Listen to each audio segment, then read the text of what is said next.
Hello everyone, welcome to my new vlog. आज हामी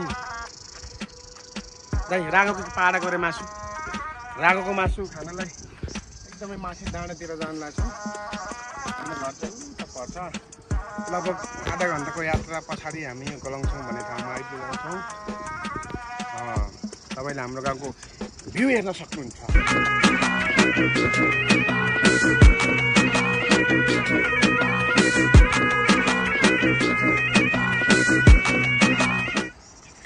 यो चाहिँ हाम्रो बाइचौर भन्ने गाउँ हो। हामी देख्यौँ माथि हाम्रो दुई बहिनीको डाँडा यति बेला कुहिरोले छेकेर नदेखिने अवस्थामा छ भने यो पारिपट्टिको गाउँ भनेको सुँगरेका भन्दै पयौँ पाता सुँगरेको गाउँ यता खालाबाङ।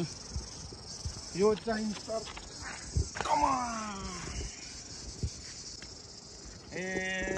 बिस्ताराले पोले मलाई जवानीले पोले मलाई जवानीले पोले।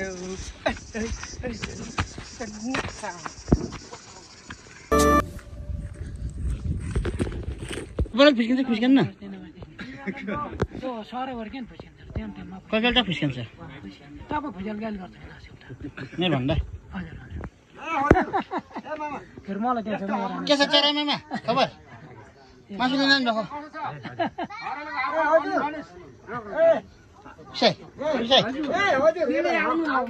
ल गिलासमा ल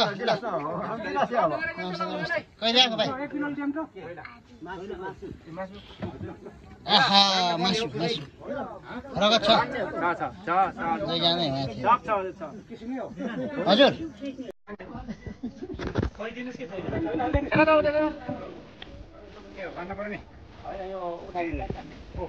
एक बिलो भन्ने नि छैन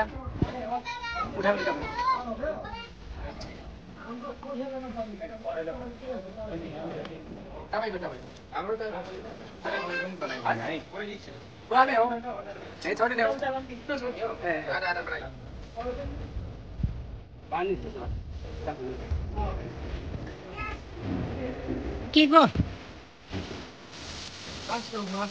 के को मासु हो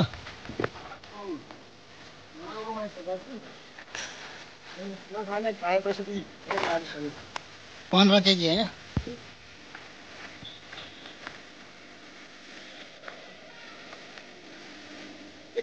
होइन लोभी मान्छे हो कि